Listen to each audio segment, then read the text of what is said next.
धन्यवाद अध्यक्ष महोदय। मैं माननीय राज्यपाल महामहिम के अभिभाषण की सराहना करने के साथ साथ अभिभाषण के विपक्ष में कुछ बातें रखना चाहता हूं। माननीय राज्यपाल के अभिभाषण क्रम संख्या 6 में केंद्र सरकार से 1,36,000 करोड़ वापस लाने की बात कही है और सही भी है, और हर एक राज्य को उसका बाकी पैसा मिलना चाहिए, उनका हक मिलना चाहिए। लेकिन अध्यक्ष महोदय, मैं आपके माध्यम से सरकार से पूछना चाहता हूं कि राज्य के सभी बैंकों ने मिलकर 2019 से 2024 तक 5,55,018 करोड़ रुपए दूसरे राज्यों को भुगतान करने का कार्य किया है। बैंक में जो पैसा डिपॉजिट होता है वो दूसरे स्टेट को जाता है, और अगर अभी देखा जाए तो झारखंड का सीडी रेशियो मात्र 36% है, जबकि आप तुलनात्मक अध्ययन करें तो आंध्र प्रदेश का सीडी रेशियो 110 के आसपास होता है, तमिलनाडु का सीडी रेशियो 115 के आसपास होता है। अगर और सबसे महत्वपूर्ण बात कि बैंकर समिति के अध्यक्ष माननीय मुख्यमंत्री होते हैं, अगर इस पैसे को हम लोग बचा के अपने राज्य में ले आते हैं तो लोन के माध्यम से यहाँ के युवा, यहाँ के महिलाओं को अगर निर्गत कराते हैं तो बहुत बड़ी समस्याओं का निदान होगा। इसलिए मैं चाहता हूं कि सत्ता का ध्यान इस ओर आकृष्ट हो।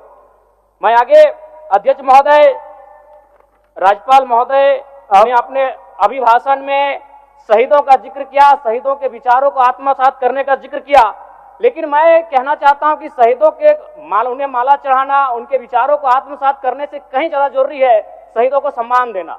मैं एक झारखंड, चूंकि माननीय मुख्यमंत्री भी झारखंड आंदोलनकारी के सुपुत्र है, आज वो मुख्यमंत्री हैं, मैं भी एक झारखंड आंदोलनकारी का बेटा हूं, आज मैं विधायक के रूप में आपके बीच हूं, लेकिन आज असंख्य झारखंड आंदोलनकारी के परिवार है जो अक्षत विक्षत हो चुका है। इसलिए मैं चाहता हूं जिस प्रकार एसटी आरक्षण, ओबीसी आरक्षण और एससी आरक्षण, ईडब्ल्यूएस आरक्षण के साथ झारखंड आंदोलन की लड़ाई लड़ने वाले आंदोलनकारियों के परिवार को, आश्रितों को 5% आरक्षण की व्यवस्था की जाए, ये मैं सदन से मांग करता हूं। अध्यक्ष महोदय, थोड़ा सा और समय लूंगा। अब हो गया जयराम, जब सरकार का उत्तर होना है, अब सरकार फिर बाद में फिर सेकंड पारी में मौका मिलेगा। मान्यवर 30 सेकंड, मान्यवर 30 सेकंड।